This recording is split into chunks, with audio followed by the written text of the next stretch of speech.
गुरुर्ब्रह्मा गुरुर्विष्णुः गुरुर्देवो महेश्वरः गुरुर्साक्षात् परं ब्रह्म तस्मै श्री गुरवे नमः। अद्वैतानंद चिन्मात्र ज्योतिर्नारायणात्मकं चकास्तु धर्मबोधाय നിത്യമവ്യാഹതാത്മനാ. എല്ലാ സജ്ജനങ്ങൾക്കും സാദര നമസ്കാരം. ശ്രീനാരായണ ധർമ്മം കൃതിയാണ് നമ്മൾ അധ്യയനം ചെയ്തുകൊണ്ടിരിക്കുന്നത്.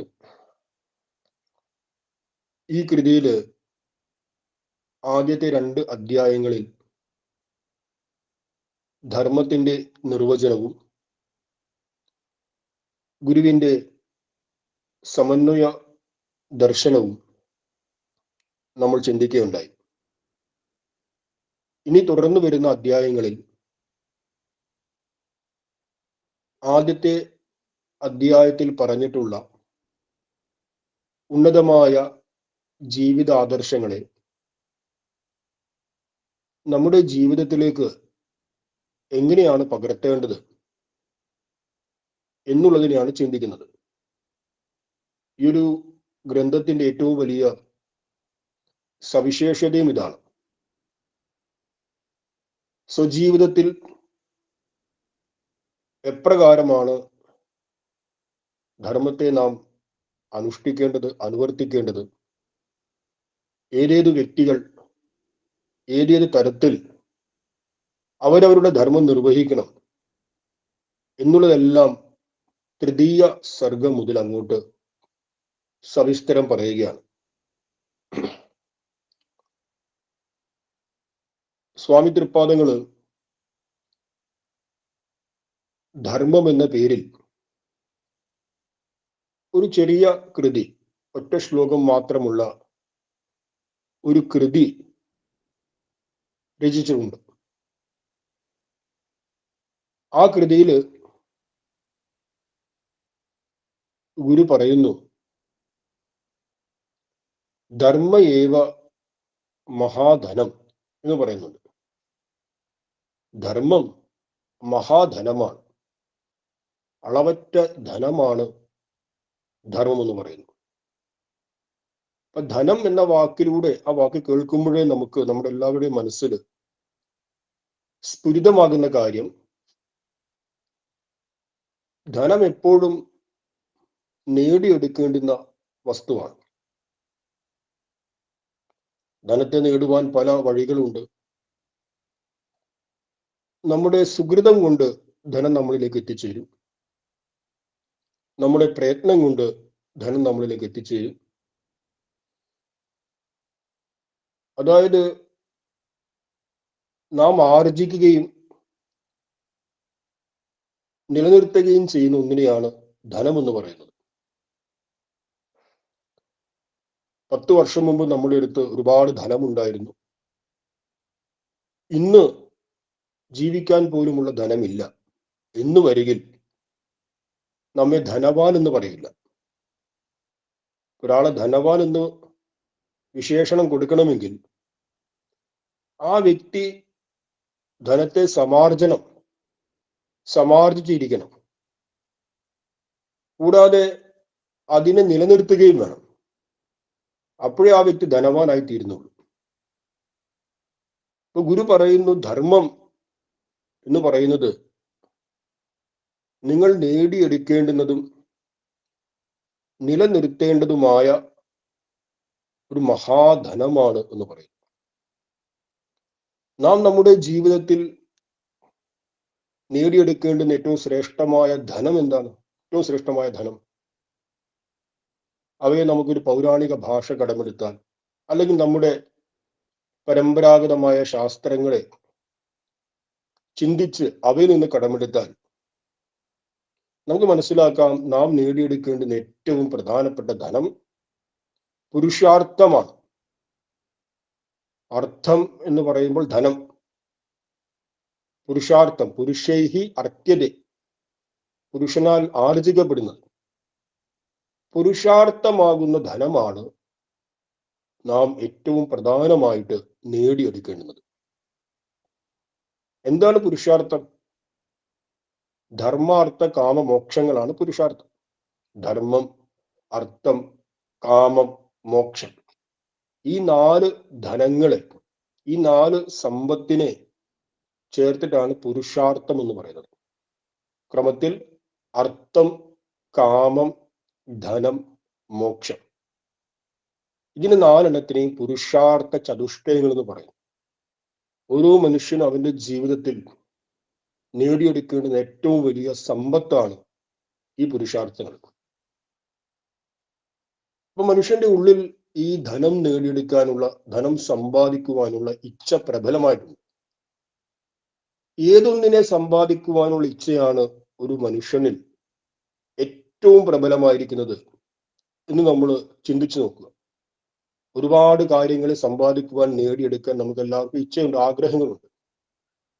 അതില് ഏത് കാര്യമാണ് ഏറ്റവും പ്രബലമായിട്ട് എൻ്റെ മനസ്സിലുള്ളത്, നേടിയെടുക്കണം, നിലനിർത്തണം എന്ന ഏത് കാര്യമാണുള്ളത്? ആ ഒന്നാമത്തെ കാര്യമാണ്, നമ്മൾ പണ്ടൊരിക്കല് ഒരു ശ്രീനാരായണ ധർമ്മത്തിന്റെ ക്യാമ്പ് വെച്ചിരുന്നു, അടിമാലിയിൽ വെച്ച്. ആ ക്യാമ്പ് വെച്ച സമയത്ത് ഒരു ക്ലാസ്സിൽ ഈ വിഷയത്തെ കുറിച്ച് പരാമർശിച്ചിരുന്നു. അപ്പൊ അന്ന് അതിൽ പങ്കെടുത്ത ആൾക്കാർക്ക് പെട്ടെന്ന് ഓർമ്മ വരും. നാം നേടിയെടുക്കേണ്ടുന്ന ഏറ്റവും, എല്ലാ മനുഷ്യരും നേടിയെടുക്കാൻ ആഗ്രഹിക്കുന്ന, നിലനിർത്താൻ ആഗ്രഹിക്കുന്ന ഏറ്റവും പ്രബലമായ ഇച്ഛ, സമ്പത്ത് എന്താണെന്ന് ചിന്തിച്ചു കഴിഞ്ഞാൽ ആ സമ്പത്തിന്റെ പേരാണ് ജിജീവിഷ എന്ന് പറയുന്നു. ജിജീവിഷ. ആഹാ, അതെന്ത് സമ്പത്താണ്? ജിജീവിഷ എന്ന് പറഞ്ഞു കഴിഞ്ഞാൽ ജീവിതം ഇച്ഛ, ജീവിക്കുവാനുള്ള ഇച്ഛയാണ്. എൻ്റെ അസ്തിത്വത്തെ നിലനിർത്തുവാൻ, ഞാൻ എന്നെന്നും നിലനിൽക്കണം എന്ന സമ്പത്താണ്, എന്ന ആഗ്രഹ പൂർത്തീകരണമാണ് എല്ലാവരും നേടിയെടുക്കാൻ പരിശ്രമിക്കുന്നത്. ഏറ്റവും പ്രഥമമായിട്ട് ഞാൻ നിലനിൽക്കും. കാരണം ഞാൻ ഉണ്ടെങ്കിലല്ലേ ബാക്കി ഏത് സമ്പത്ത് ഉണ്ടെങ്കിലും എനിക്ക് കാര്യമുള്ളൂ. നമ്മൾ അറിയുകയാണ്, ഇന്ന് എനിക്ക് 50 കോടിയുടെ ധനം എന്നിലേക്ക് വന്നു ചേരും. പക്ഷെ എൻ്റെ ആയുസ് ഇന്ന് സന്ധ്യാസമയം വരെയുള്ളൂ, വൈകിട്ട് 6 മണിക്ക് ഞാൻ മരിച്ചു പോകും എന്ന് വ്യക്തമായിട്ട് അറിയുക. അപ്പൊ ഈ 50 കോടി വന്നതിന്റെ വല്ല സന്തോഷവും നമുക്കുണ്ടാവുന്നു? ഒരിക്കലും ഉണ്ടാവില്ല.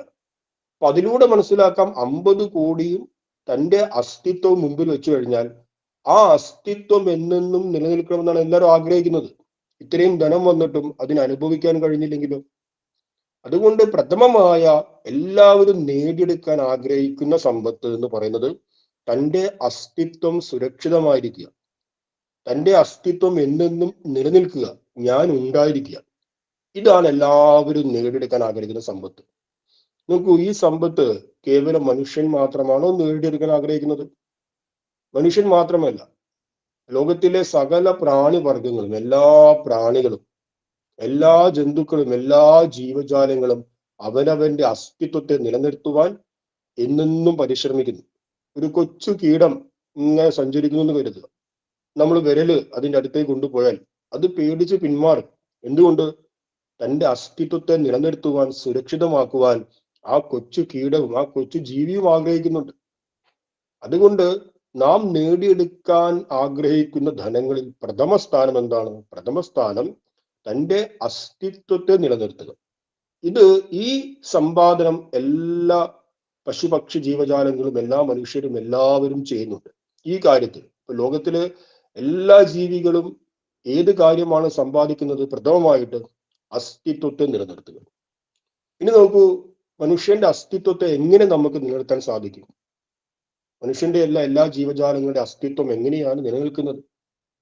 അപ്പൊ നമ്മെ സംബന്ധിച്ച് ഇന്നത്തെ സാഹചര്യത്തില് അസ്തിത്വവാനായിട്ട് ഇരിക്കണമെങ്കിൽ ശരീര സാപേക്ഷമായ ഒരു അസ്തിത്വ ബോധമാണ് എല്ലാ പ്രാണികൾക്കും ഉള്ളത്.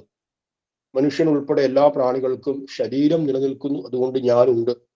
ശരീരമില്ല, അതുകൊണ്ട് ഞാനില്ല. അതുകൊണ്ട് ശരീര സാപേക്ഷമായ ഒരു അസ്തിത്വം എല്ലാ പ്രാണികളുടെ ഉള്ളിലുണ്ട്. മനുഷ്യനെ സംബന്ധിച്ച് കുറച്ചും കൂടി ഉയർന്ന് മനസ്സാപേക്ഷമായ, അതായത് മനസ്സിന്റെ സ്വസ്ഥതയാണ്, മനസ്സിന്റെ നിലനിൽപ്പാണ് എൻ്റെ നിലനിൽപ്പിന്റെ അടിസ്ഥാനം എന്നങ്ങനെ വിചാരം ഉയർന്നു പോകുന്നുണ്ട്. എങ്കിൽ കൂടിയും ശരീരം നിലനിൽക്കണം, ആ ശരീരത്തിന്റെ നിലനിൽപ്പിലൂടെയേ എൻ്റെ നിലനിൽപ്പുള്ളൂ എന്നതാണ് എല്ലാ പ്രാണിവർഗങ്ങളും അടിസ്ഥാനമായിട്ട് ചിന്തിക്കുന്നത്. അതുകൊണ്ട് ശരീരത്തിന്റെ നിലനിൽപ്പിന് വേണ്ടിയിട്ട് അവര് ബേസിക് അടിസ്ഥാനപരമായ കാര്യങ്ങൾ നേടിയെടുക്കാൻ ആഗ്രഹിക്കുന്നു. എന്തൊക്കെയാണ്? ഭക്ഷണം വേണം, മിനിമം എന്തെങ്കിലും വസ്ത്രം വേണം. മൃഗങ്ങൾക്ക് പ്രകൃതി തന്നെ സ്വാഭാവികമായിട്ടും വസ്ത്രം കൊടുത്തിട്ടുണ്ട്, വിവിധ കാലാവസ്ഥകളിൽ നിന്ന് രക്ഷപ്പെടാൻ വേണ്ടി. എന്നാൽ മനുഷ്യന് ചില വസ്ത്രങ്ങൾ ആവശ്യമാണ്. ഭക്ഷണം വേണം, വസ്ത്രങ്ങൾ വേണം, ഒരു കൊച്ചു പാർപ്പിടം വേണം.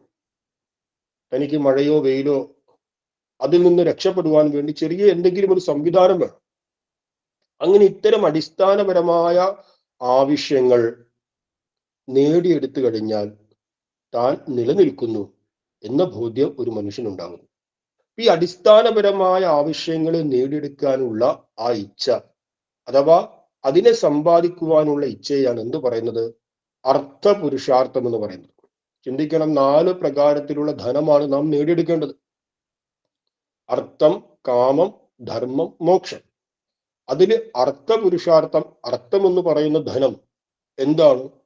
അതാണ് മനുഷ്യന് നിലനിൽക്കുവാൻ, ശരീരസാപേക്ഷമായിട്ട് നിലനിൽക്കുവാൻ വെള്ളം വേണം, ഭക്ഷണം വേണം, വായു വേണം, വസ്ത്രം വേണം, എന്തെങ്കിലും ഒരു ചെറിയൊരു കൊച്ചു പാർപ്പിടം പോലെയുള്ള സംവിധാനമാണ്.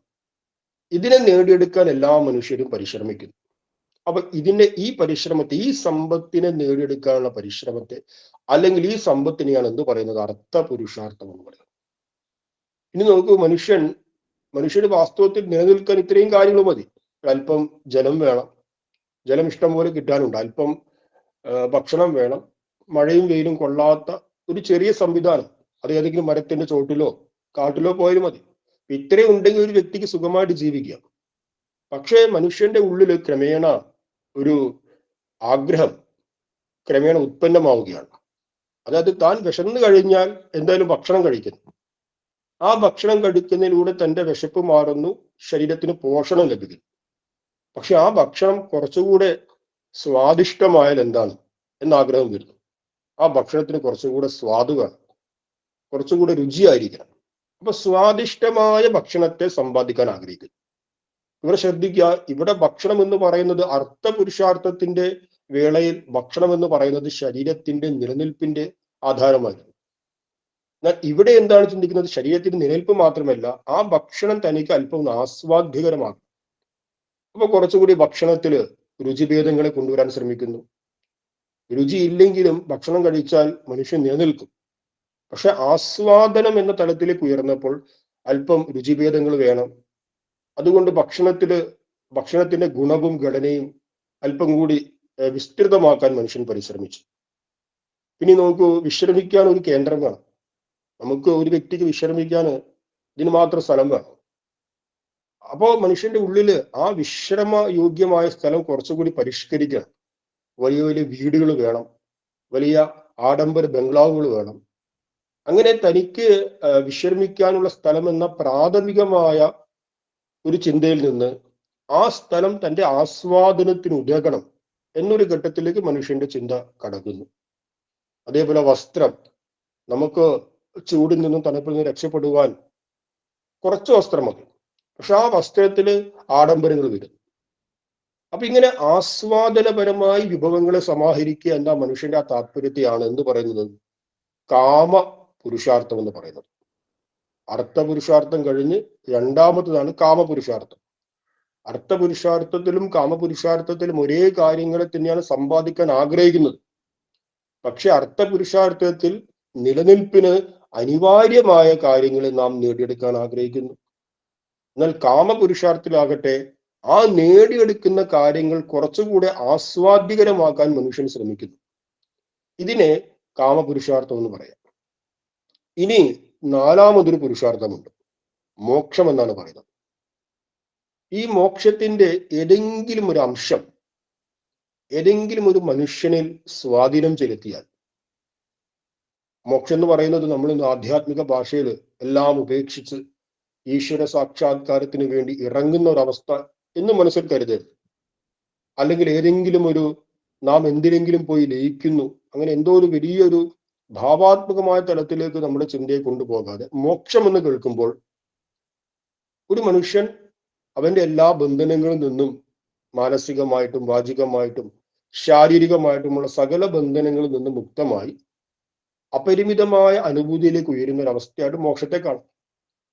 അങ്ങനെ ഒരു അപരിമിതമായ അസ്തിത്വത്തിലേക്ക്, അപരിമിതമായ അവസ്ഥയിലേക്ക് ഉയരാനുള്ള ആഗ്രഹം, ആ ആഗ്രഹത്തിന്റെ ഏതെങ്കിലും ഒരു ചെറിയ അംശം, പൂർണ്ണമായ രീതിയിലല്ല, ഏതെങ്കിലും ഒരു ചെറിയ അംശം ഏതെങ്കിലും മനുഷ്യനിൽ സ്ഫുരിതമായാൽ, ജനിച്ചു കഴിഞ്ഞാൽ ആ മനുഷ്യൻ എന്ത് ചെയ്യുന്നു? മോക്ഷത്തെ ലക്ഷ്യമാക്കി തൻ്റെ ജീവിതത്തെ ക്രമപ്പെടുത്തുന്നു. അങ്ങനെ ജീവിതത്തെ ക്രമപ്പെടുത്തുന്ന രീതിയാണ് ധർമ്മ പുരുഷാർത്ഥം എന്ന് പറയുന്നത്. ശ്രദ്ധിക്കണം, ഈ ധർമ്മ പുരുഷാർത്ഥം ജീവിതത്തെ ധർമ്മോന്മുഖമായിട്ട്, ജീവിതത്തെ ധാർമ്മിക വിശുദ്ധിയോടുകൂടി ആരാണ് ചിട്ടപ്പെടുത്തുന്നത്? ഏത് മനുഷ്യന്റെ ഉള്ളിലാണ് നാലാമത്തെ പുരുഷാർത്ഥമായ മോക്ഷത്തിന്റെ ഒരു ചെറിയ ശതമാനമെങ്കിലും സ്ഫുരിതമായി, ആ വ്യക്തി മാത്രമേ ജീവിതത്തെ ധാർമ്മികമായി ഒരു ധർമ്മത്തിന്റെ മാർഗത്തിൽ പോകാനുള്ള രീതിയിൽ ക്രമപ്പെടുത്തുകയുള്ളൂ. ബാക്കി ഒരാളും ആ രീതിയിൽ ധർമ്മ പുരുഷാർത്ഥത്തെ സമ്പാദിക്കുവാൻ ആഗ്രഹിക്കുന്നില്ല. അപ്പൊ നാം സമ്പാദിക്കേണ്ടുന്ന ഈ 4 ധനങ്ങളിൽ ഒന്നാമത്തെ ധനം എല്ലാ മനുഷ്യരും സമ്പാദിക്കുന്നുണ്ട്.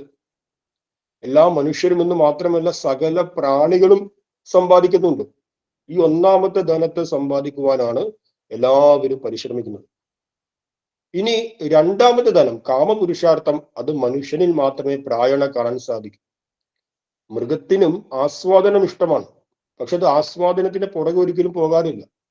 അതിന് വിശന്നു കഴിഞ്ഞാൽ ഭക്ഷണം കഴിക്കുന്നു.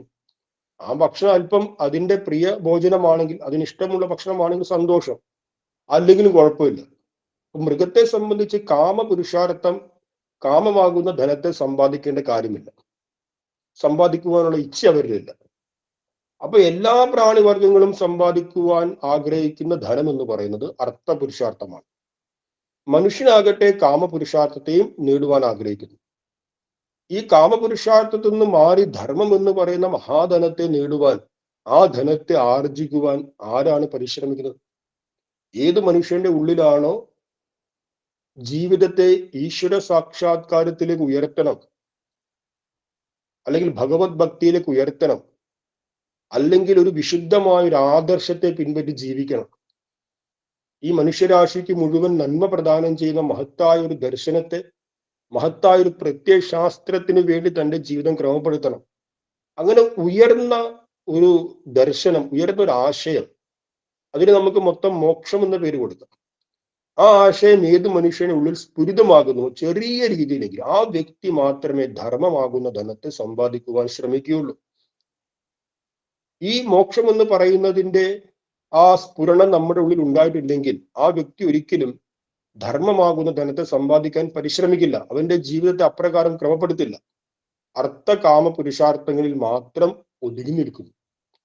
അപ്പൊ ഈ തൃതീയ സർഗം മുതൽ മുന്നോട്ട് എല്ലാ മനുഷ്യരാശിക്ക് വേണ്ടിയും ഗുരുദേവൻ ഉപദേശിച്ചാണെങ്കിൽ കൂടിയും ഈ തൃതീയ സർഗം തൊട്ട് മുന്നോട്ടുള്ള മുഴുവൻ ധനത്തെയും ആരാണ് സമ്പാദിക്കുവാൻ ആഗ്രഹിക്കുന്നത്? ജീവിതത്തിന്റെ ആത്യന്തിക ലക്ഷ്യമായ മോക്ഷത്തിന്റെ ഒരു ചെറിയ ആഗ്രഹമെങ്കിലും ഉള്ളിൽ ജനിച്ച ഒരാൾക്ക് മാത്രമേ ഇതിനെ ഫോളോ ചെയ്യാൻ സാധിക്കൂ, അല്ലെങ്കിൽ സാധിക്കില്ല. ഇപ്പൊ ധർമ്മം എന്ന് പറയുന്ന ഈ മഹാധനം നാം എപ്രകാരമാണ് നേടിയെടുക്കേണ്ടത്? ആ നേടിയെടുക്കാനുള്ള വഴികള്, ജീവിത രീതികളാണ് ഇനി മുന്നോട്ട് പറയുന്നത്. ആദ്യം സ്വാമി തിരുപ്പാദങ്ങള് അനുഷ്ഠാന പഞ്ചകങ്ങളെ കുറിച്ച് പറയുന്നു. എന്താണ് അനുഷ്ഠാന പഞ്ചകങ്ങള്? അനുഷ്ഠാന പഞ്ചകങ്ങൾ എന്ന് പറഞ്ഞു കഴിഞ്ഞാൽ പഞ്ചധർമ്മം, പഞ്ചശുദ്ധികള്, പഞ്ചമഹായജ്ഞങ്ങൾ, ഇതിനെ മൂന്നിനെയും ചേർത്താണ് അനുഷ്ഠാന പഞ്ചകങ്ങൾ എന്ന് പറയുന്നത്.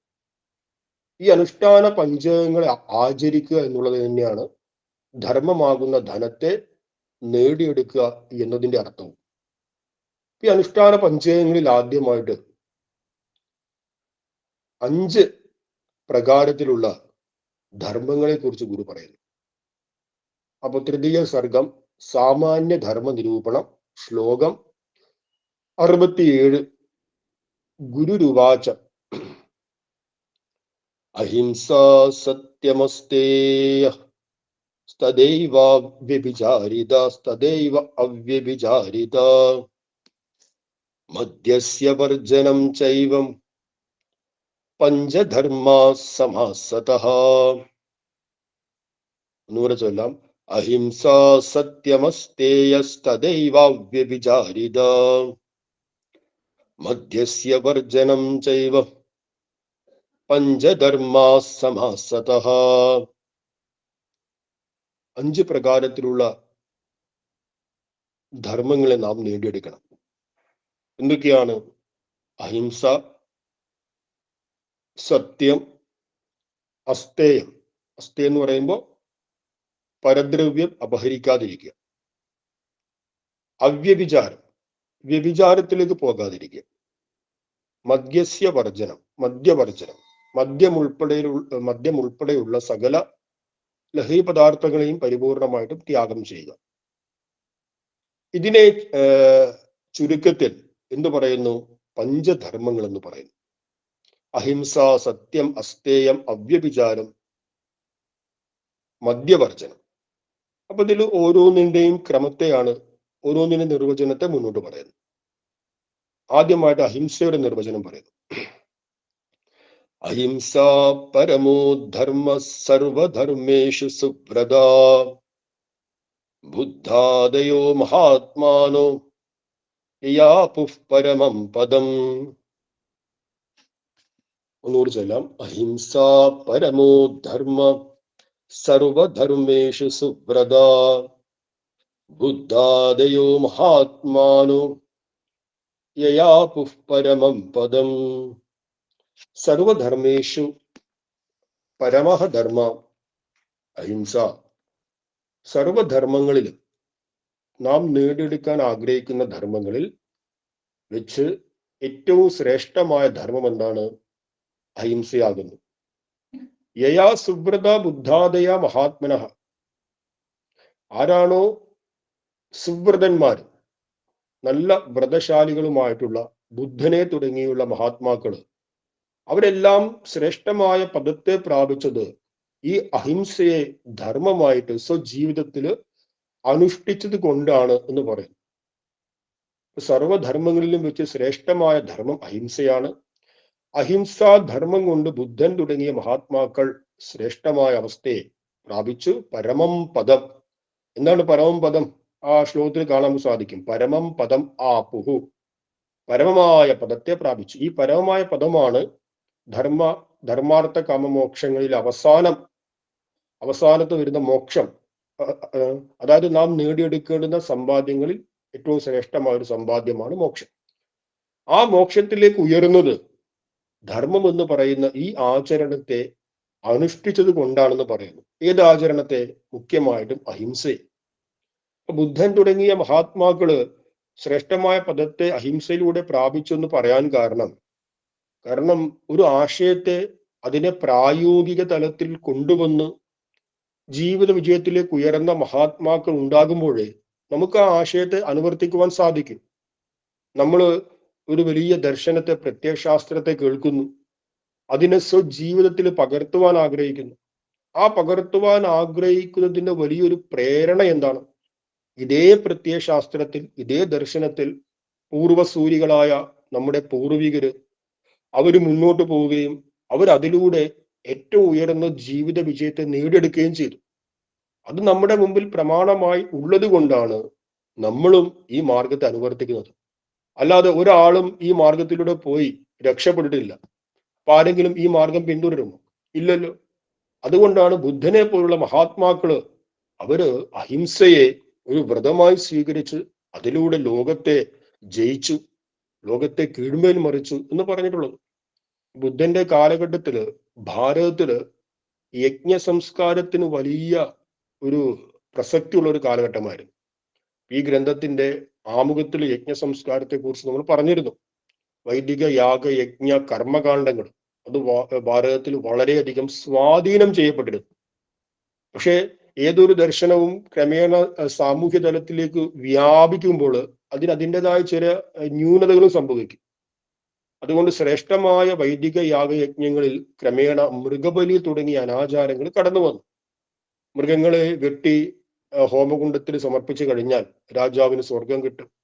അതുകൊണ്ട് ആയിരക്കണക്കിന് മൃഗങ്ങളെ കൊന്നൊടുക്കാൻ തുടങ്ങി.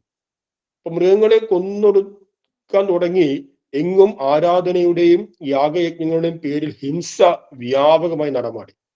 ഈ ഹിംസ നടമാടിയപ്പോൾ സമൂഹത്തിൽ നിന്ന് അതിനെതിരെ ശക്തമായ രീതിയിൽ അതിനെ ചോദ്യം ചെയ്ത് ആധ്യാത്മികമായ ഒരു സമരമുറ, ഒരു വിപ്ലവം നയിച്ച് ആ ഹിംസയിൽ നിന്ന് സമൂഹത്തെ രക്ഷപ്പെടുത്തിയ മഹാത്മാവായിരുന്നു ഭഗവാൻ ബുദ്ധൻ. ഭഗവാൻ ബുദ്ധൻ അഹിംസയെ ഒരു വ്രതമായി സ്വീകരിച്ചുകൊണ്ടാണ് ഇത്ര വലിയൊരു സാമൂഹ്യ വിപ്ലവം നടത്തിയത്. അതുകൊണ്ട് അഹിംസ എന്ന് പറയുന്ന കാര്യം ചില്ലറ കാര്യമല്ല. അതിന് ഒരു ജനതയെ തന്നെ മാറ്റിമറിക്കാനുള്ള കെൽപ്പുണ്ട് എന്ന് ഇവിടെ പറയുകയാണ്. അപ്പൊ സാന്ദര്യമായിട്ട് പറയട്ടെ, നമുക്കറിയാം ഭഗവാൻ ബുദ്ധൻ അഹിംസയെ അവിടുത്തെ ജീവിതത്തിന്റെ ഏറ്റവും ഒരു പ്രധാന സോപാനമായിട്ട് സ്വീകരിച്ചു. പക്ഷെ നമ്മൾ ഇന്ന് ആ ഭാഗങ്ങളിൽ പോയി കഴിഞ്ഞു. പ്രത്യേകിച്ച് ഹിമാചൽ പ്രദേശ് ധർമ്മശാല, ഹിമാചൽ പ്രദേശിലെ ഒരു സ്ഥലമാണ് ധർമ്മശാല എന്ന് പറയുന്നത്. അവിടേക്ക് ഒരുപാട് ബുദ്ധ ഭിക്ഷുക്കളെ നമുക്ക് കാണാൻ സാധിക്കും. ഒരുപാട് ബുദ്ധ ഭിക്ഷുക്കൾ. കാരണം പണ്ട് ഈ ടിബറ്റുമായി ചൈനയുടെ പ്രശ്നം ഉണ്ടായപ്പോൾ ബുദ്ധമത അനുയായികൾ മുഴുവനായിട്ട് ഒരുപാട് പേര് ഭാരതത്തിലേക്ക് കുടിയേറി. അങ്ങനെ കുടിയേറിയവരുടെ ഒരു പ്രധാന കേന്ദ്രമാണ് ഈ ഹിമാചൽ പ്രദേശ്. നമ്മൾ ഒരിക്കലും പണ്ട് അവിടെ കുറെ കാലം ഉണ്ടായിരുന്നു. ഹിമാചൽ പ്രദേശിൽ ഈ ധർമ്മശാല എന്ന സ്ഥലത്ത് നമ്മൾ വൈകിട്ട് ഇങ്ങനെ നടക്കാൻ പോകുന്ന സമയത്ത് ഈ ബുദ്ധ ഭിക്ഷുക്കൾ നല്ല ഹോട്ടലിലൊക്കെ കയറി നല്ല മാംസഭക്ഷണം കഴിക്കുമായിരുന്നു. നമുക്കിങ്ങനെ വലിയ കൗതുകം തോന്നും. കാരണം അഹിംസയിലൂടെ കീർത്തി നേടിയ മഹാത്മാവാണ് ബുദ്ധൻ. ആ ബുദ്ധന്റെ പരമ്പരയിൽപ്പെടുന്ന ബുദ്ധ ഭിക്ഷുക്കള് അവര് നല്ല ഗംഭീരമായിട്ട് മാംസഭക്ഷണം കഴിക്കുന്നു. ഈ രണ്ട് കാര്യങ്ങളെ നമുക്ക് പരസ്പരം യോജിപ്പിക്കാൻ കഴിഞ്ഞിരുന്നില്ല. എന്തോ ആയിക്കൊള്ളട്ടെ, അപ്പൊ ബുദ്ധൻ തുടങ്ങിയ മഹാത്മാക്കൾ അഹിംസയിലൂടെ ശ്രേഷ്ഠമായ പദത്തെ പ്രാപിച്ചു എന്ന് പറഞ്ഞ് അഹിംസയുടെ പ്രാധാന്യത്തെ ചൂണ്ടിക്കാണിക്കുന്നു ഈ ശ്ലോകത്തിൽ. അടുത്ത ശ്ലോകം നോക്കൂ, ശ്ലോകം 69. കസ്യാപി പ്രാണിനോ വത്സ ശരീര പ്രാണചേതസാം അപീഡനമഹിംസാ സ്യാൻ മനോവാക്കായ കർമ്മഭിഃ. ഒന്നുകൂടെ ചൊല്ലാം. കസ്യാപി പ്രാണിനോ വത്സ ശരീര പ്രാണചേതസാം അപീഡനമഹിംസാ സ്യാൻ മനോവാക്കായ കർമ്മഭിഃ. അപ്പൊ അഹിംസയുടെ നിർവചനമാണ് ഈ ശ്ലോകത്തിൽ. എന്താണ് അഹിംസ എന്ന് ഗുരു പറയുക. എന്താണ് അഹിംസ? വത്സാഹ, അല്ലയോ ശിഷ്യന്മാരെ, അഹിംസയുടെ നിർവചനം കേട്ടാലും മനോവാക്കായ കർമ്മഭിഃ കസ്യാപി പ്രാണിനഃ അപി ശരീര പ്രാണചേതസാം അപീഡനം അഹിംസാ സ്യാത്. മനസ്സ്, വാക്ക്, കർമ്മം, പ്രവൃത്തി, നമ്മുടെ പ്രവൃത്തി, ഈ മൂന്ന് കാര്യം കൊണ്ട് ഒരു പ്രാണിയുടെയും ശരീരത്തിനെയോ പ്രാണനെയോ മനസ്സിനെയോ ഉപദ്രവിക്കാതിരിക്കുക എന്നതാണ് അഹിംസ. നമുക്ക് എത്ര ഉദാത്തമായ ഒരു നിർവചനമാണ്. ഈ നിർവചനത്തിന്റെ ആധാരത്തിൽ നമ്മുടെ ജീവിതത്തിൽ അഹിംസയെ പാലിക്കുക എന്ന് പറഞ്ഞാൽ കഠിനമാണ്. നല്ല ഏറ്റവും ശ്രേഷ്ഠമായ സാത്വികമായ ഭോജനം കഴിക്കുന്നു, പച്ചക്കറികൾ കഴിക്കുന്നു, മാംസഭക്ഷണം അല്പം പോലും കഴിക്കുന്നില്ല. വളരെ സാത്വികമായ ഭക്ഷണമാണ്. നല്ല പാല്, നെയ്യ്. എന്നിട്ടോ ആ ഭക്ഷണം കഴിച്ച് പുറത്തേക്ക് വന്ന് മറ്റുള്ളവരെ ചീത്ത പറഞ്ഞാലോ, വഴക്ക് പറഞ്ഞാലോ, മറ്റുള്ളവന്റെ മനസ്സിനെ മുറിവേൽപ്പിച്ചാലോ ആ വ്യക്തി അഹിംസയെ പാലിക്കുന്ന വ്യക്തിയാണെന്ന് പറയാൻ സാധിക്കില്ല. നല്ല സാത്വികമായ ആഹാരം കഴിച്ച് ഈശ്വര പൂജ ചെയ്ത് നെയ്യും പാലുമൊക്കെ സേവിച്ച് ചില ആളുകൾ പുറത്തേക്ക് ഇറങ്ങി പിന്നെ എന്തു പറയുന്നു? നീ താഴ്ന്നവനാണ്, ഉയർന്നവനാണെന്ന് പറഞ്ഞ് ജാതിപരമായ വിവേചനം കാണിക്കുന്നു. അപ്പൊ നോക്കൂ, മറ്റുള്ളവന്റെ മനസ്സിനെ മുറിവേൽപ്പിക്കുന്നു. അപ്പൊ ആ വ്യക്തിയുടേത് അഹിംസയാണ്. അപ്പോൾ ഈ ഒരു നിർവചനത്തിന്റെ ആധാരത്തിൽ അഹിംസയെ പാലിക്കുക എന്ന് പറഞ്ഞാൽ ഏറ്റവും കഠിനമായ ഒരു കാര്യമാണ്. അപ്പൊ എന്താണ് അഹിംസയുടെ നിർവചനം പറയുന്നത്? ശരീര, വാക്ക്, മനസ്സുകൊണ്ട് ഒരു പ്രാണിയുടെയും, മനസ്സ്, വാക്ക്, കർമ്മം കൊണ്ട് ഒരു പ്രാണിയുടെയും ശരീരത്തിനെയോ പ്രാണനെയോ മനസ്സിനെയോ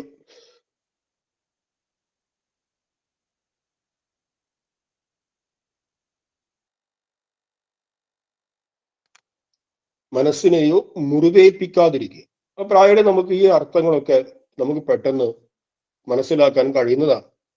അതുകൊണ്ട് ഇതിന്റെ വിസ്താരത്തിലേക്ക് പോകുന്നില്ല. ഇനി അഹിംസയുടെ ഒരു പ്രാധാന്യത്തെ കുറിച്ച് ഗുരു പറയുന്നു. ശ്ലോകം 70 പറയുന്നു: ധർമാ സർവേപ്യഹിംസായാം അന്തരംഗതയാ സ്ഥിതാ അധർമാഭിഹിംസായാം ഇത്യാഹുർധർമ്മവേദിനഃ. ഒന്നുകൂടി ചൊല്ലാം. ധർമാ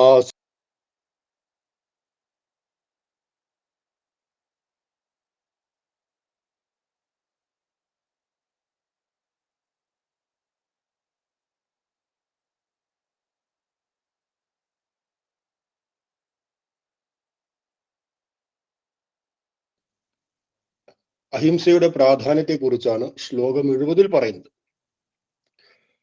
എന്താണ് പറയുന്നത്? സർവേ ധർമാഭി അന്തരംഗതയാ അഹിംസായാം സ്ഥിത. സർവധർമ്മങ്ങളും എല്ലാ ധർമ്മങ്ങളും സൂക്ഷ്മ രൂപത്തില് അഹിംസയിൽ വർത്തിക്കുന്നു, അഹിംസയിൽ സ്ഥിതി ചെയ്യുന്നു. അതേപോലെ സർവേ അധർമാഭി ഹിംസായാം സ്ഥിത ഇതി ധർമ്മവേദിനഃ ആഹു. എല്ലാ അധർമ്മങ്ങളും ഹിംസയിൽ സ്ഥിതി ചെയ്യുന്നു എന്ന് ധർമ്മജ്ഞന്മാർ പറയുന്നു എന്ന് പറയുന്നു. അപ്പൊ നോക്കൂ, അഹിംസയുടെ നിർവചനമായിട്ട് നമ്മൾ കഴിഞ്ഞ ശ്ലോകത്തിൽ പഠിച്ചത്, മനസ്സുകൊണ്ട്, വാക്കുകൊണ്ട്, കർമ്മം കൊണ്ട് ഒരു പ്രാണിക്കും വേദന കൊടുക്കരുത്. ശാരീരികമായോ മാനസികമായിട്ടുള്ള വേദന കൊടുക്കരുത്. ഇതാണ് അഹിംസ. ഈ അഹിംസയെ നാം പാലിക്കുകയാണെങ്കിൽ ആ അഹിംസയുടെ ആധാരത്തിൽ മറ്റെല്ലാ ധർമ്മങ്ങളും സ്വാഭാവികമായിട്ട് അവിടെ വന്നു ചേരുന്നു എന്നാണ് ഇതിന്റെ താല്പര്യം. മാത്രമല്ല, എല്ലാ അധാർമിക വൃത്തികളും നമ്മളിൽ ജനിക്കുന്നത് ഹിംസയിൽ നിന്നാണ്. ഹിംസാ മനോഭാവമുള്ള വ്യക്തിയിൽ നിന്നാണ്, ആ വ്യക്തിയിൽ നിന്നാണ് എല്ലാ അധാർമിക വൃത്തികളും ജനിക്കുന്നത്. അപ്പൊ നോക്കൂ, നമ്മുടെ ഉള്ളിൽ എന്തുകൊണ്ടാണ് അധാർമിക വൃത്തികൾ വരുന്നത്? ധർമ്മവിരുദ്ധമായ ജീവിതം നയിക്കുവാൻ ഏത് ഘടകമാണ് നമ്മെ പ്രേരിപ്പിക്കുന്നത്? അല്ലെങ്കിൽ നമ്മുടെ ജീവിതത്തിൽ ദുഃഖ ദുരിതങ്ങൾ വരുന്നത് എന്തുകൊണ്ടാണ്? നമ്മുടെ പ്രാരബ്ധം കൊണ്ടാണ്. നമ്മുടെ പ്രാരബ്ധമാണ് നമ്മുടെ ജീവിതത്തിൽ ദുഃഖത്തെയും അതേപോലെ ദുരിതത്തെയും അധാർമിക വാസനകളെയും ഉത്പന്നമാക്കുന്നത്. നാം ഒരു വ്യക്തിയെ മനസ്സുകൊണ്ട് മുറിവേൽപ്പിച്ചെങ്കിൽ അത് തിരിച്ച് പ്രാരബ്ധമായിട്ട് ദുഃഖരൂപേണ നമ്മുടെ ഉള്ളിലേക്ക് വരുന്നു, നമ്മുടെ അടുത്തേക്ക് വരുന്നു. ഒരു വ്യക്തിയെ ശാരീരികമായി ഉപദ്രവം ചെയ്തിട്ടുണ്ടെങ്കിൽ അത് പ്രാരബ്ധമായിട്ട് നമ്മുടെ അടുത്തേക്ക് വരുന്നു. ഇപ്പോൾ നമ്മുടെ ആധുനിക ശാസ്ത്രത്തിന്റെ പ്രക്രിയ, മെത്തഡോളജി ഉപയോഗിച്ച് നമുക്കിതിനെ നിർവചിക്കാൻ സാധിക്കില്ല. ആയുർവേദം പറയുന്നത് ഒരു വ്യക്തിക്ക് അസുഖം വരുന്നതിന്റെ ഒരു കാരണമെന്ന് പറയുന്നത് ആ വ്യക്തി ഹിംസയിൽ ഏർപ്പെട്ടു ഏതെങ്കിലും പ്രകാരത്തെ, മനസ്സോ വാക്കോ കർമ്മവും കൊണ്ട്. അതാണ് രോഗമായിട്ട് വരുന്നത് എന്ന് ചരകസംഹിതയിൽ പറയുന്നുണ്ട്. പക്ഷെ നമ്മൾ ഇന്നത്തെ വൈദ്യശാസ്ത്രത്തിന്റെ ഒരു അളവുകോൽ വെച്ച് ഇതിനെ അളക്കാൻ പോകരുത്. രണ്ട് വഴിയാണെന്ന് മനസ്സിലാക്കുക. എല്ലാറ്റിനെയും ഒന്നിൽ തന്നെ ഒരേ വലയത്തിൽ കൂട്ടിക്കിടാൻ ശ്രമിക്കരുത്. അപ്പോൾ നമ്മുടെ ജീവിതത്തിൽ മനസ്സുകൊണ്ട് നാം ഒരു വ്യക്തിക്ക് ദുഃഖം കൊടുത്തു, ശാരീരികമായ ദുഃഖം കൊടുത്തു, ബുദ്ധിപരമായ ദുഃഖം കൊടുത്തു, ഏതെങ്കിലും പ്രകാരത്തിൽ ദുഃഖം കൊടുത്തു വരുക. ആ ദുഃഖം മാനസികമായ ദുഃഖമായിട്ടും ശാരീരികമായ ദുഃഖമായിട്ടും ഇനി മറ്റു പ്രകാരത്തിലുള്ള ദുഃഖമായിട്ടും നമ്മുടെ അടുത്തേക്ക് തന്നെ വന്നു ചേരും. അപ്പൊ അതുകൊണ്ട് ചിന്തിച്ചാൽ മനസ്സിലാക്കാം, ഹിംസ നാം ചെയ്യുന്നത് കൊണ്ടാണ് നമ്മുടെ ജീവിതത്തിൽ ദുഃഖ ദുരിതങ്ങൾ വരുന്നത്. അതുകൊണ്ടാണ് എല്ലാ ധർമ്മങ്ങളും നമ്മുടെ ജീവിതത്തിൽ സുഖവും സന്തോഷവും ആനന്ദവും ഐശ്വര്യവും എല്ലാം വരുന്നത് ഹിംസയില്ലാത്ത അവസ്ഥയിലാണ്. ആരാണോ അഹിംസാവ്രതത്തെ പാലിക്കുന്നത്, ആ അഹിംസാവ്രതത്തെ പാലിക്കുന്ന ഒരു വ്യക്തിയിലേക്ക് സർവ്വ ഐശ്വര്യങ്ങളും സ്വാഭാവികമായിട്ട് വന്നു ചേരും. കാരണം അഹിംസാവ്രതത്തെ പാലിക്കുക എന്ന് പറയുന്നത് കേവലം നമ്മൾ വെജിറ്റേറിയനായി ജീവിക്കുക എന്നല്ല അർത്ഥം. വെജിറ്റേറിയനായി ആർക്കും ജീവിക്കാം. ലോകത്ത് ഇഷ്ടം പോലെ വെജിറ്റേറിയനായി ജീവിക്കുന്ന മൃഗങ്ങളില്ലേ. വെജിറ്റേറിയനിസം അല്ലെങ്കിൽ വെജിറ്റേറിയൻ എന്ന് പറയുന്നത് ഉദാത്തമായ സങ്കല്പമായി നാം സ്വയം അവരോധിക്കേണ്ട കാര്യമൊന്നുമില്ല. പക്ഷേ മനസ്സുകൊണ്ട്, ശരീരം കൊണ്ട്, വാക്കുകൊണ്ട് പരപീഡ ചെയ്യാതിരിക്കുക എന്ന് പറഞ്ഞാൽ വളരെ കഠിനമായ കാര്യമാണ്, വളരെ കഠിനമാണ്. ആ അഹിംസയിൽ നമുക്ക് നിഷ്ഠ വന്നു കഴിഞ്ഞാൽ സർവ്വധർമ്മങ്ങളും ആ വ്യക്തിയിൽ സ്ഥിതി ചെയ്യുന്നു. ഒരു 41 ദിവസം നാം അഹിംസാവ്രതത്തെ പാലിച്ചു കഴിഞ്ഞാൽ, ഈ രീതിയിലുള്ള നിയമത്തിന്റെ അടിസ്ഥാനത്തിൽ അഹിംസാവ്രതത്തെ പാലിച്ചു കഴിഞ്ഞാൽ നമ്മുടെ ജീവിതം അത്ഭുതകരമായിട്ട് മാറി മറിയുന്നത് നമുക്ക് കാണാൻ സാധിക്കും. അതുകൊണ്ട് ആ അഹിംസാവ്രതത്തിന്റെ ഒരു ഫല സിദ്ധിയെ പറ്റി ഗുരു പറയുന്നു അടുത്ത ശ്ലോകത്തിൽ. നോക്കൂ, അഹിംസാവ്രതശീലേത്തു ഹിംസ്രാഹി ജന്തവഃ വിശ്വാസമുപഗച്ഛന്തി മാതരീവ പ്രമോദതഃ. അർത്ഥം, അഹിംസാവ്രതശീലേത്തു അഹിംസ്രാഹി ജന്തവഃ. അഹിംസാവ്രതത്തെ ഒരു ശീലമാക്കിയ, ഒരു നിഷ്ഠമാക്കിയ ഒരു വ്യക്തിയിൽ അഹിംസ്ര ജന്തുക്കൾ, സിംഹം, പുലി, കടുവ, അതേപോലെ മാൻ, പശു, പോത്ത്, ഇങ്ങനെ സസ്യാഹാരികളും മാംസാഹാരികളുമായ എല്ലാ മൃഗങ്ങളും എപ്രകാരം അഹിംസാവ്രതനിലേക്ക് വന്നു ചേരുന്നു? മാതരി ഇവ പ്രമോദത. കുഞ്ഞുങ്ങൾ എങ്ങനെയാണോ ഒരു അമ്മയുടെ സാന്നിധ്യത്തിൽ സന്തോഷിക്കുന്നത്, ഒരു അമ്മയുടെ അടുത്ത് വന്നിരുന്ന്, കാരണം ആ കുഞ്ഞിനെ സംബന്ധിച്ച് ഒന്നും അറിയില്ല, വളരെ നിഷ്കളങ്കമായ മനസ്സ്. തന്റെ അമ്മ അടുത്തുണ്ടെങ്കിൽ ആ അമ്മയിൽ ആ കുഞ്ഞ് ആനന്ദം കണ്ടെത്തുന്നു. അമ്മയുടെ സാന്നിധ്യം കൊണ്ട് മാത്രം അമ്മയുടെ കൈ പിടിക്കുന്നു. അമ്മയിൽ പരിപൂർണമായ വിശ്വാസമാണ്. അമ്മ തന്നെ എങ്ങനെ എടുത്ത് എങ്ങനെ എറിഞ്ഞാലും അതിന് ഒരു ഭയമില്ല. കാരണം ഇതെന്റെ അമ്മയാണ്, എന്നെ പരിപൂർണമായും സംരക്ഷിക്കുമെന്നുള്ള ഉത്തമമായ നിശ്ചയം ആ കുഞ്ഞു മനസ്സിനുണ്ട്. ഇതേ ഭാവത്തിൽ ലോകത്തിലെ സകല ജീവജാലങ്ങളും മൃഗങ്ങളും അഹിംസാവ്രതത്തെ ശീലമാക്കിയ ഒരു ആചാര്യന്റെ, ഒരു മഹാത്മാവിന്റെ, ഒരു വ്യക്തിയുടെ അടുത്തേക്ക് വന്നു ചേരുന്നു എന്ന് പറയുന്നു.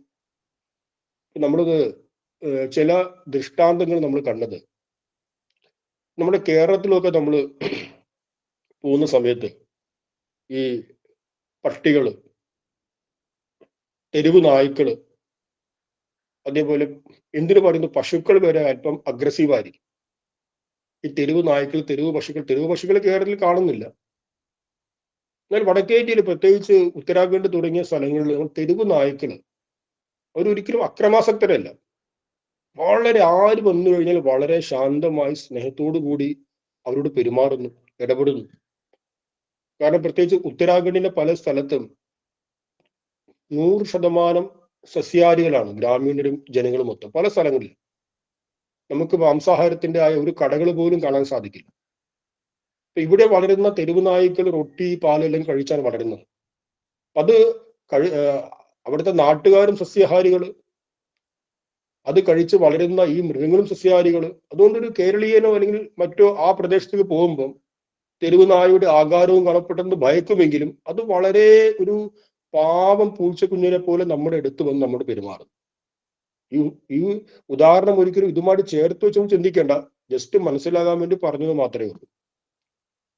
അപ്പോ അഹിംസയിൽ ഉറച്ച ഒരു വ്യക്തിയുടെ അടുത്ത് എല്ലാ മൃഗങ്ങൾക്കും എന്തുണ്ടാവും? വലിയ വിശ്വാസമുണ്ടാകും. നമ്മൾ ഇന്ന് കാണുന്ന പോലെ ഇന്ന് നമ്മൾ മൃഗങ്ങളെ എങ്ങനെയാണ് വിശ്വാസത്തിലേക്ക് എടുക്കുന്നത്? അവയെ മെരുക്കി പീഡിപ്പിച്ച്, അല്ലെങ്കിൽ ഒരു നായ നമ്മളെ വിശ്വസിക്കുന്നു, ഭയങ്കരമായിട്ട് വിശ്വസിക്കുന്നു. എന്തുകൊണ്ട്? ആ നായയെ സംബന്ധിച്ച് അതിന്റെ അന്നപാനീയങ്ങൾ നൽകുന്നത് നമ്മളാണ്. അന്നപാനീയങ്ങൾ നമ്മൾ നൽകിയിട്ടില്ലെങ്കിൽ നായക്ക് ജീവിക്കാൻ സാധിക്കില്ല. അതുകൊണ്ടൊരു ഉടമസ്ഥനോടുള്ള വിശ്വാസം കാരണം നായ നമ്മെ സ്നേഹിക്കുന്നു. അല്ലെങ്കിൽ നാം ഉപദ്രവിക്കുമോ അടിക്കുമോ എന്നുള്ള പേടി കാരണം ആനയോ അല്ലെങ്കിൽ മറ്റോ മൃഗങ്ങളോ മറ്റേ മനുഷ്യനോട് വിധേയപ്പെട്ട് നിൽക്കുന്നു. എന്നല്ലാതെ സ്വാഭാവികമായിട്ടും സർവ്വജീവജാലങ്ങളും മനുഷ്യന്റെ അടുത്തേക്ക് വിശ്വാസത്തോടു കൂടി വരുന്നില്ല, സ്വാഭാവികമായിട്ടും. അപ്പൊ അഹിംസാവ്രതനിൽ സർവ്വജീവജാലങ്ങളും ഒരു അമ്മയിൽ എന്ന പോലെ വിശ്വാസം കണ്ട് ആ അഹിംസാവ്രതശീലന്റെ അടുത്തേക്ക് വരുന്നു എന്ന് ഗുരു ഈ കാര്യത്തിൽ പറയുകയാണ്, ഈ ശ്ലോകത്തിൽ പറയുകയാണ് അഹിംസയുടെ നിഷ്ഠയുടെ പ്രാധാന്യത്തെക്കുറിച്ച്. ഇനി നോക്കൂ, അഹിംസയ്ക്ക് ശേഷം 5 പ്രകാരത്തിലുള്ള ധർമ്മത്തെക്കുറിച്ചും പറയുന്നു. അതിൽ അഹിംസയ്ക്ക് ശേഷം വരുന്ന ധർമ്മമാണ് സത്യം.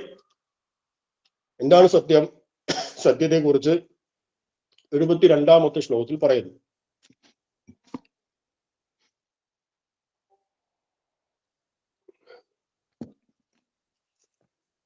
സത്യം എന്ന് പറഞ്ഞാൽ സതിസാധു ഭവേത് സത്യം, സത്യം ബ്രഹ്മ സനാതനം, സത്യേ തിഷ്ഠതി ലോകോയം, വദേത് സത്യം വദേത് സത്യം ന ചാനാത്, വദേത് സത്യം ന ച അനൃതം.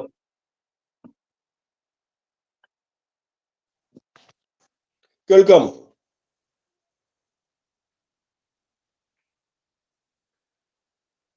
ഓക്കെ. അപ്പൊ ശ്ലോകം 72. സതിസാധു ഭവേത് സത്യം, സത്യം ബ്രഹ്മ സനാതനം, സത്യേ തിഷ്ഠതി ലോകോയം, വദേത് സത്യം ന ച അനൃതം. ഈ ശ്ലോകത്തില് സത്യത്തിന്റെ നിർവചനം സ്വാമി തിരുപ്പാദങ്ങൾ പറയുന്നു. എന്താണ് സത്യം? സത്യം ബ്രഹ്മ സനാതനം, സനാതനമായിരിക്കുന്ന ബ്രഹ്മമാണ് സത്യം. നമുക്ക് ഏറ്റവും ഉയർന്ന നിർവചനമാണ് സത്യത്തിൻ്റെത്. ത്രികാല അബാധ്യത്വം സത്യം എന്ന് സത്യത്തിന് മറ്റൊരു നിർവചനമുണ്ട്. 3 കാലങ്ങളിലും ഒരു പ്രകാരത്തിലുമുള്ള മാറ്റവും സംഭവിക്കാതിരിക്കുന്നത് എന്താണോ അതാണ് സത്യം. ത്രികാല അബാധ്യത്വം സത്യം. ഇപ്പൊ 3 കാലങ്ങളിലും ഒരു പ്രകാരത്തിലും മാറ്റം വരാത്ത എന്തെങ്കിലും ഈ ലോകത്തുണ്ടോ? നമ്മൾ കഴിഞ്ഞ ക്ലാസ്സിൽ പഠിച്ചു. എന്ത് പഠിച്ചു? ദേശകാല വസ്തുക്കളാൽ പരിമിതപ്പെടാത്ത ഏതെങ്കിലും ഒരു വസ്തു ഈ ലോകത്തുണ്ടെങ്കിൽ അത് എല്ലാറ്റിൻ്റെയും അടിസ്ഥാനമായിരിക്കുന്ന ബ്രഹ്മതത്വമാണ്. അപ്പൊ സത്യം എന്ന് പറയുന്നത് 3 കാലങ്ങളിലും ഒരു പ്രകാരത്തിലും പരിവർത്തനപ്പെടാത്ത ഈശ്വരൻ തന്നെയാണ്, ബ്രഹ്മം തന്നെയാണ് സത്യം. ആ സത്യത്തെ ആശ്രയിച്ച് നിൽക്കുന്നവർ സത്യമായിട്ട് തീരുന്നു. സതി സാധു സത്യം ഭവേത് എന്ന് പറയുന്നു. സതി എന്ന് പറഞ്ഞാൽ ആ സത്യത്തിൽ, ഏത് സത്യത്തിൽ? 3 കാലത്തിലും ഒരു പ്രകാരത്തിലുമുള്ള പരിവർത്തനം വരാത്ത ബ്രഹ്മം എന്ന് പറയുന്ന ആ തത്വം, അതാണ് സത്യം. ആ സത്യത്തെ മുൻനിർത്തി ജീവിക്കുന്നവരുടെ ജീവിതവും സത്യമായിട്ട് ഭവിക്കുന്നു. അയം ലോകഃ സത്യേ തിഷ്ഠതി. ഈ ലോകം തന്നെ സത്യത്തിലാണ് നിൽക്കുന്നത്. ഈ കാണപ്പെടുന്ന ലോകത്തിന് ആധാരമായിട്ടുള്ളത് എന്താണ്? ഈ ലോകം നമ്മുടെ മുമ്പ് ഇങ്ങനെ കാണപ്പെടുന്നു.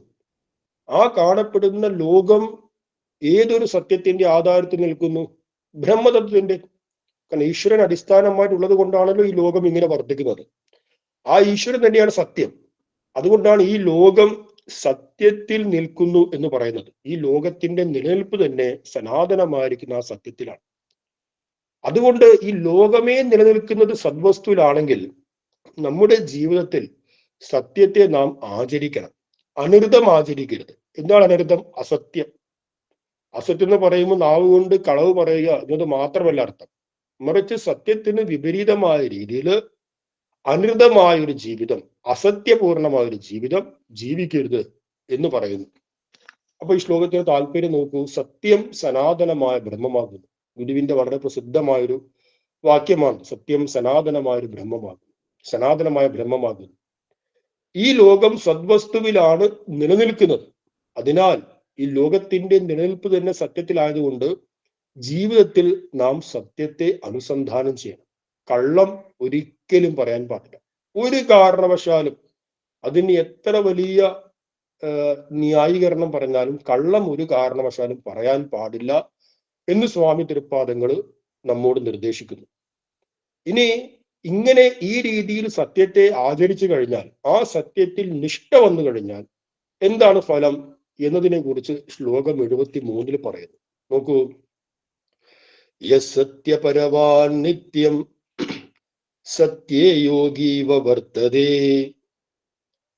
സയത് വക്തീഹ തത് സർവമതർക്കിത ഫലാവഹം. യസത്യപരവാൻ നിത്യം സത്യേ യോഗീവ വർത്തതേ, സയത് വക്തീഹ തത് സർവമതർക്കിത ഫലാവഹം. നിത്യം യഹ സത്യപരവാൻ. രസകരമായ വാക്കാണ് സത്യപരവാൻ. നിത്യം യഹ, ആരാണോ നിത്യവും സത്യപരവാനായിരിക്കുന്നത്. പരവാൻ എന്ന വാക്കിന്റെ അർത്ഥം പരാധീനനായിരിക്കുക, നമ്മൾ ഒന്നിൽ വിധേയപ്പെട്ടിരിക്കുക, ഒന്നിൽ ആശ്രിതരാകുക, പരാശ്രിതരാകുക. ഇതാണ് പരമാനന്ദ വാക്കിന്റെ അർത്ഥം. അപ്പൊ നമ്മൾ എന്തിലാണ് പരാശ്രിതരാകേണ്ടത്? സത്യത്തിൽ. ആരാണോ സത്യമാർഗത്തിൽ സത്യത്തിൽ എന്നും പരാശ്രിതരായിരിക്കുന്നത്, സത്യേ യോഗീവ വർത്തന്തേ, ആരാണോ സത്യത്തിൽ ഒരു യോഗിയെ എന്ന പോലെ വർത്തിക്കുന്നത്. യോഗി എന്ന് പറഞ്ഞാൽ അദ്ദേഹത്തിൽ വലിയ തപസ്സുണ്ട്. ഒരു യോഗിയുടെ ലക്ഷണമാണ് തപസ്വിയായിരിക്കും. തപസ്സിന് ഒരുപാട് കഷ്ടപ്പാടുണ്ട്. എന്ത് പ്രതികൂലമായ സാഹചര്യം വന്നാലും തന്റെ നിഷ്ഠയെ, തപസ്സിന് ഇളക്കം വരുത്തില്ല യോഗി.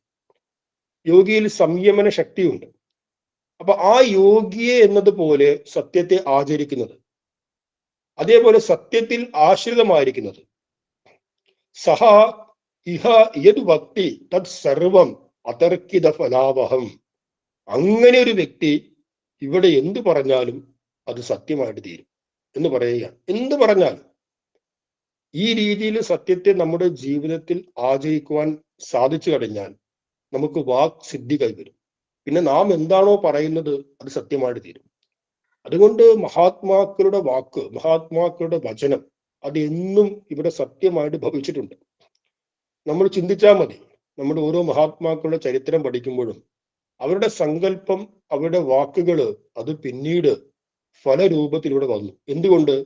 സത്യത്തിൽ നിഷ്ഠ നേടിയ, സത്യത്തിൽ പ്രതിഷ്ഠ നേടിയ മഹാത്മാക്കൾ അവരെന്താണോ പറയുന്നത് അത് സത്യമായിട്ട് തീരും. പക്ഷെ യാതൊരു പ്രകാരത്തിലുള്ള കളവും പറയാതെ, കാരണം നമ്മുടെ ഇന്നത്തെ കാലത്ത് ജീവിക്കണമെങ്കിൽ പോലും നമുക്ക് ചില അഡ്ജസ്റ്റ്മെന്റുകൾ വാക്കിലൂടെ പ്രവർത്തിക്കേണ്ടി വരും. വാക്കിലൂടെ ചില വ്യക്തികളോട് ചില കാര്യങ്ങൾ മാറ്റി പറയേണ്ടി വരും. ചില വ്യക്തികളോട് ചില കാര്യങ്ങൾ വേറെ ഭാവത്തിൽ പറയേണ്ടി വരും. അല്ലാതെ പ്രായോഗികമായ വ്യാവഹാരികമായ ജീവിതം സാധ്യമല്ല മനുഷ്യനെ സംബന്ധിച്ച്. അതുകൊണ്ടാണ് യോഗിയെ പോലെ സത്യത്തിൽ വർത്തിക്കുന്നു എന്ന് പറയുന്നത്. യോഗി എന്താണ്? യോഗി ഇന്ന് കാണുന്ന വ്യാവഹാരികമായ ജീവിതക്രമങ്ങൾ, ആ ജീവിതക്രമങ്ങളിൽ നിന്ന് വിരുദ്ധമായ, അതിന് നേർ വിപരീത ദിശയിലുള്ള ജീവിതമാണ് യോഗി നയിക്കുന്നത്.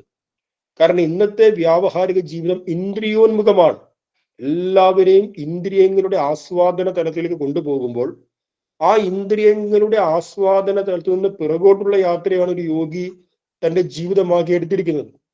അതുകൊണ്ട് ഇന്നത്തെ വ്യവഹാര ലോകത്തിൽ എന്ത് സംഭവിച്ചാലും ആ വ്യവഹാര ലോകത്തിന്റെ മാനദണ്ഡങ്ങളെയും മറികടന്ന് സത്യത്തെ താൻ ഒരിക്കലും കളവ് പറയില്ല, സത്യത്തിൽ നിഷ്ഠ നേടും എന്ന് ഉറച്ചാരാണോ പ്രവർത്തിക്കുന്നത്, ആ വ്യക്തിക്ക് എന്ത് സംഭവിക്കുന്നു? ആ വ്യക്തിക്ക് വലിയൊരു സിദ്ധി കൈവരുന്നു. ആ വ്യക്തി എന്ത് പറഞ്ഞു കഴിഞ്ഞാലും അത് സത്യമായിട്ട് ഭവിക്കുന്നു.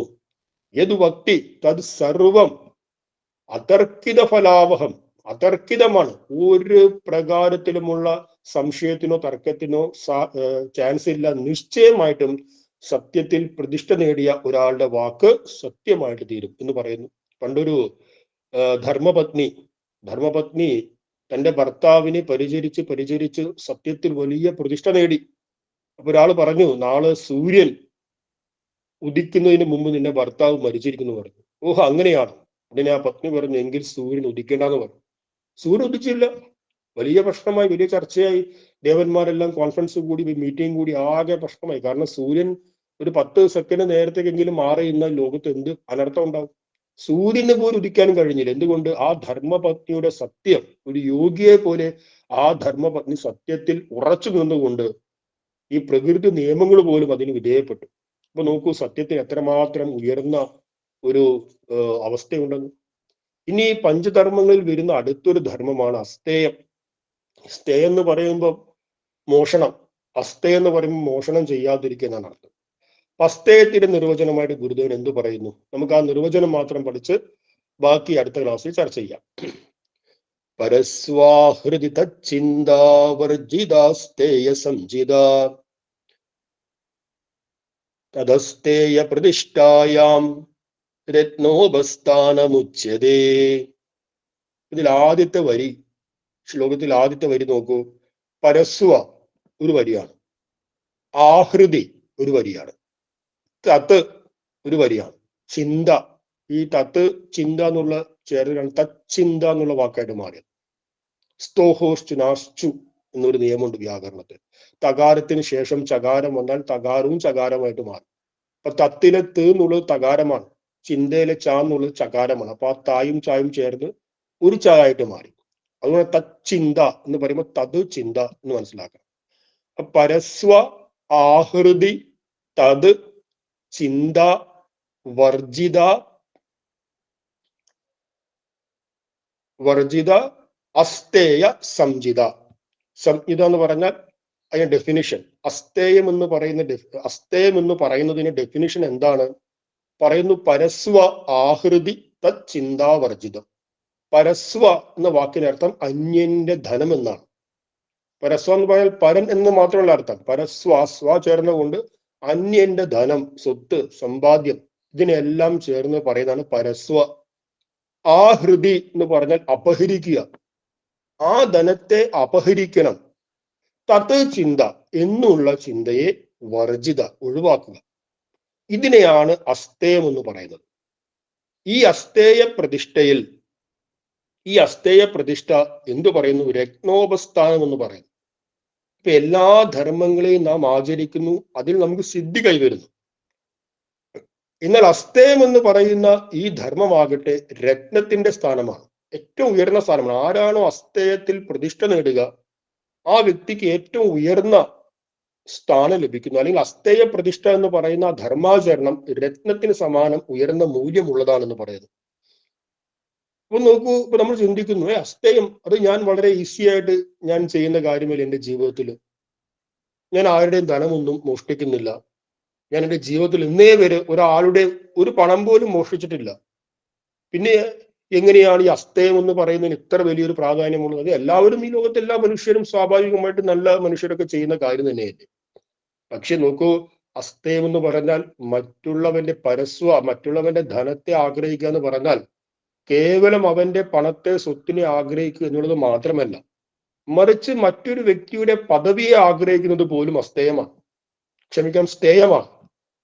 മറ്റൊരു വ്യക്തിയുടെ പദവിയെ, ഒരു വ്യക്തി, നമ്മളെല്ലാവരും ഒരുമിച്ചൊരു സംഘടനയിൽ പ്രവർത്തിക്കുന്നു, ഏതെങ്കിലും ഒരു വ്യക്തി ഉയർന്ന സ്ഥാനത്തേക്ക് പോകുന്നു എന്ന് കരുതുക, ഉയർന്ന സ്ഥാനത്തേക്ക്. അപ്പൊ നമ്മുടെ ഉള്ളിൽ വല്ലാത്തൊരു അസ്വസ്ഥത വരും. അപ്പൊ നമ്മൾ എന്ത് ചെയ്യും? ആ വ്യക്തിയുടെ സ്ഥാനം ഒന്ന് ഇല്ലാതാകണമെന്ന് മെല്ലെ മനസ്സുകൊണ്ട് ആഗ്രഹിക്കുന്നു. കാരണം വേറൊന്നും കൊണ്ടല്ല, നമ്മളെക്കാളും എത്രയോ ജൂനിയർ ആയിട്ട് വന്ന വ്യക്തി കേവലം ഈ അടുത്ത കാലം കൊണ്ട് ഏറ്റവും ഉയർന്ന സ്ഥാനത്തേക്ക് പോകുന്നു.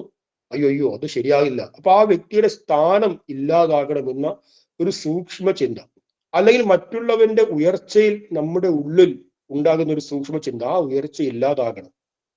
അത് മറ്റുള്ള വ്യക്തി മാത്രമാകണമെന്നില്ല, മറ്റേതെങ്കിലും സംഘടനയായാൽ മതി. നമ്മുടെ സംഘടനയേക്കാൾ ശ്രേഷ്ഠമായിട്ട് മറ്റൊരു സംഘടന പോകുന്നു, അപ്പൊ നമ്മുടെ ഉള്ളിൽ ആ സംഘടന അത്ര ഉന്നതിയിൽ പോകണ്ട. അല്ലെങ്കിൽ നമ്മുടെ ബന്ധുക്കൾ ആരെങ്കിലും നമ്മേക്കാൾ ഉയർന്ന നിലയെ പ്രാപിക്കുന്നു, അപ്പൊ നമ്മുടെ ഉള്ളിൽ ഒരു അസ്വസ്ഥത. ഞാൻ ഇത്രയും കാലം കഷ്ടപ്പെട്ടു, അവന് എത്രയും പെട്ടെന്ന്, അവൻ വളരെ ചുരുങ്ങിയ കാലം കൊണ്ട് ഇത്രയും സമ്പത്ത് നേടി. അപ്പൊ ഉള്ളിൽ ഒരു ചെറിയൊരു അസ്വസ്ഥത. അപ്പൊ മറ്റുള്ളവന്റെ പദവിയെ അപഹരിക്കാൻ ആഗ്രഹിക്കുന്നതും, മറ്റുള്ളവന്റെ ജീവിത ഉയർച്ചയിൽ നമ്മുടെ ഉള്ളിൽ ഉണ്ടാകുന്ന ജ്വലനം, താപം, ഇതെല്ലാം എന്താണ്? ഇതെല്ലാം സ്ഥേയമാണ്. നമ്മൾ ആരുടെയും ധനം അപഹരിക്കാൻ ശ്രമിക്കുന്നില്ല, പക്ഷെ മറ്റുള്ളവന്റെ അധപതനം, മറ്റുള്ളവന്റെ തകർച്ച നമ്മൾ ആഗ്രഹിക്കുന്നു. നമ്മുടെ ജീവിതത്തിൽ ആരുടെയെങ്കിലും തകർച്ച ആഗ്രഹിക്കുന്നുണ്ടെങ്കിൽ മനസ്സിലാക്കുക, നാം കള്ളന്മാരാണ്, സ്ഥേയം ചെയ്യുന്നവരാണ്. അവന്റെ ജീവിതത്തിന്റെ ഉന്നതിയെ നാം അപഹരിക്കാൻ ആഗ്രഹിക്കുന്നു, അല്ലെങ്കിൽ അത് ഇല്ലാതാക്കാൻ ആഗ്രഹിക്കുന്നു. അപ്പൊ അസ്തേയത്തെ പ്രതിഷ്ഠ ചെയ്യുക എന്ന് പറഞ്ഞാൽ കഠിനതരമായ കാര്യമാണ് ഇന്നത്തെ സാമൂഹ്യ വ്യാവഹാരിക ലോകത്ത്. അപ്പൊ ആ അസ്തേയ പ്രതിഷ്ഠ രത്നത്തെ പോലെ മൂല്യമുള്ളതാണെന്ന് ഗുരു പറയുന്നു. അപ്പൊ ഇത്രയും പറഞ്ഞുകൊണ്ട് നമ്മൾ ഉപസംഹരിക്കുന്നു.